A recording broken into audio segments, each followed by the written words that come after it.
कानपुर में विकास दुबे एनकाउंटर मामले में उठे सवालों में एक सवाल ये भी था कि आखिर पुलिस की गाड़ी रास्ते में कैसे पलट गई। इस पर एसटीएफ की तरफ से जारी एक बयान में कहा गया कि रास्ते में सचेंडी के पास गाय भैंसों का झुंड आ गया था। जानवरों को बचाते वक्त पुलिस की गाड़ी बेकाबू हो गई और पलट गई। इस घटना का फायदा उठाकर विकास दुबे ने एक दारोगा की पिस्तौल छीन ली और मौके से भागने की कोशिश की। एसटीएफ की टीम ने विकास दुबे को जिंदा पकड़ने की कोशिश की, लेकिन तभी उसने पुलिस वालों पर गोली चला दी और इसके बाद पुलिस ने भी अपने बचाव में जवाबी फायरिंग की, जिसमें विकास दुबे मारा गया। तो कानपुर मुठभेड़ पर एसटीएफ का वो बयान जिसको लेकर कई सवाल पहले उठ रहे थे और उस पर जवाब दिया है एसटीएफ ने कि गाय भैंसों का झुंड आने की वजह से उन्हें बचाने के चक्कर में ये गाड़ी पलटी और इसी गाड़ी के पलटने के बाद विकास दुबे ने भागने की कोशिश की और जवाबी कार्रवाई में एसटीएफ ने भी गोलियां चलाई, जिसमें विकास दुबे मारा गया। कानपुर मुठभेड़ पर ये एसटीएफ का बड़ा बयान। तो एक बार फिर से आपको बता दें, विकास दुबे के एनकाउंटर को लेकर विरोधी दल बहुत सारे सवाल उठा रहे हैं। उनमें एक सवाल ये भी उठ रहा था कि आखिर एक ही गाड़ी क्यों पलटी, क्या हुआ ऐसा कि उस गाड़ी के पलटने के अलावा बाकी गाड़ियां सही सलामत थी। तो जानकारी इस पर एसटीएफ ने दी है, वो ये है कि पुलिस की गाड़ी रास्ते में पलटी दरअसल इस वजह से कि गाय और भैंसों का झुंड रास्ते में सचेंडी के पास आ गया था और जानवरों को बचाते वक्त पुलिस की गाड़ी बेकाबू होकर पलट गई और इस घटना का फायदा उठाकर विकास दुबे ने एक दारोगा की पिस्तौल छीन ली और मौके से भागने की कोशिश की। एसटीएफ की टीम ने विकास दुबे को जिंदा पकड़ने की कोशिश की, लेकिन तभी उसने पुलिस वालों पर फायरिंग करने की कोशिश की। राजीव हमारे साथ जुड़े हैं। राजीव, एसटीएफ का यह बयान क्या विरोधी दलों को संतुष्टि दे पाएगा? देखिए, जो लगातार सुबह से ही विकास दुबे के एनकाउंटर के बाद विभिन्न राजनीतिक दलों द्वारा सपा बसपा व कांग्रेस द्वारा सवाल उठाया जा रहा था कि अचानक वही गाड़ी क्यों एक्सीडेंट होती है, वही गाड़ी क्यों पलटती है। तो इसको लेकर एसटीएफ ने सफाई दी है कि जिस वक्त वो विकास दुबे को लेकर सामने कानपुर आ रहे थे, उसी वक्त एक पशुओं का झुंड अचानक आ जाने के कारण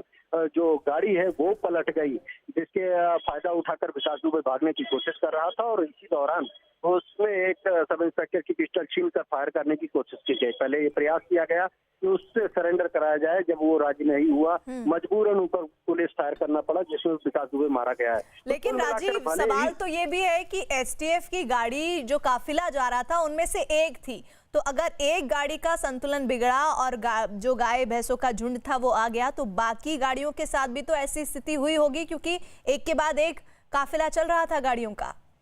देखिए, यकीनन इस संबंध में जब वो कुछ एसटीएफ के अधिकारियों से बात की गई है तो उनका साफ कहना है कि क्योंकि जब बीच में एक जो काफिला चला था उसमें काफी डिस्टेंस थी और वो जो पशु था, जो झुंड आया, वो उस वक्त उसी समय आया जब इसकी गाड़ी आगे मूवमेंट हो रही थी। लेकिन कुल मिलाकर अगर देखा जाए तो अभी भी एसटीएफ की सफाई से जो विभिन्न राजनीतिक दल हैं वो संतुष्ट नजर नहीं आ रहे हैं वो, और इस एसटीएफ के बयान के बाद भी अभी भी इस पूरे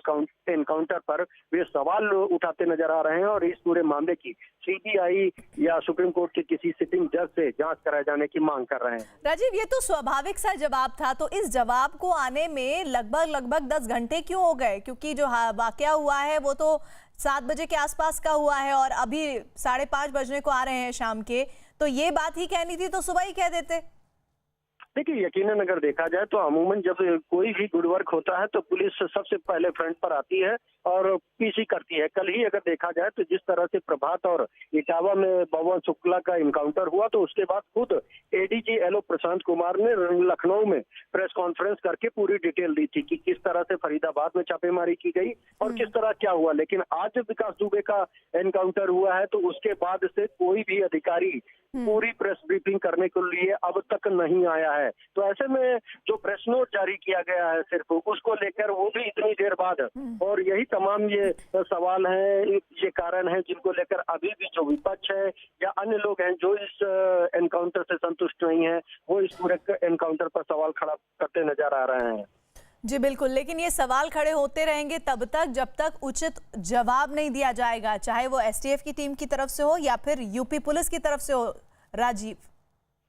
तो यकीनन जब देखिए जो सवाल उठ रहे हैं, अगर सच्चाई है और ये एनकाउंटर किया गया है, तो इसमें पुलिस के आला अधिकारियों को अब तक फ्रंट पर आके जो विपक्ष सवाल पूछ रहा है सरकार से, उन सवालों का जवाब देना चाहिए था। और जो ये कहा जा रहा था, अब तक खुद आईजी मोहित अग्रवाल ये दावा कर रहे थे कि जो दिखाई जा रही है खबर वैसा नहीं है। उनकी जो पुलिस टीम से बात हुई है जिसने एनकाउंटर किया है, उसका कहना है कि एक ही गाड़ी से लाया गया, लेकिन जैसा कि न्यूज 18 वीडियो दिखा रहा है, जो हम सुबह से दिखा रहे हैं, वो गाड़ियां दोनों अलग अलग हैं। तो कहीं ना कहीं जो पुलिस के उच्चाधिकारी हैं, उनके भी बयानों में विरोधाभास। और ये विरोधाभास एक और, अभी जब मैं तस्वीरें देख रही हूँ तो वो समझ आ रहा है राजीव, वो ये कि पहले तो कहा जा रहा था कि बारिश हो रही है, गड्ढा था और उस गड्ढे की वजह से गाड़ी पलट गई, अब ये जानवरों के झुंड की वजह बताई जा रही है। यकीनन यही सब सवाल हैं जो एक के बाद एक, कुछ अधिकारी कोई और बयान दे रहे हैं और दूसरे कुछ और पूछ रहे हैं। और जो तमाम ये अहम सवाल हैं, इन्हीं के जवाबों से बचने के लिए शायद पुलिस अधिकारियों ने इस मामले पर कोई ब्रीफिंग नहीं की है। उन्होंने प्रेस नोट जारी कर अपनी जिम्मेदारी से पीछे हट गए हैं। लेकिन इस पुलिस की या एसटीएफ के इस प्रेस नोट से अभी भी न तो विपक्ष संतुष्ट है, न तो अन्य लोग जो लगातार एनकाउंटर पर सवाल खड़ा कर रहे हैं। ऐसे में जब तक एसटीएफ का कोई आला अधिकारी या पुलिस का कोई आला अधिकारी ब्रीफिंग करता सही से, और एक एक सवालों का, चाहे वो गाड़ी से बदले जाने का सवाल हो या फिर गाड़ी पलटने का मुद्दा हो, इन तमाम मुद्दों पर जब तक वो साइंटिफिकली कोई रीजन नहीं बताता है, तब तक शायद इस एनकाउंटर पे सवाल उठते रहेंगे। जी बिल्कुल, लगातार हम इस खबर को दिखाते रहेंगे। एक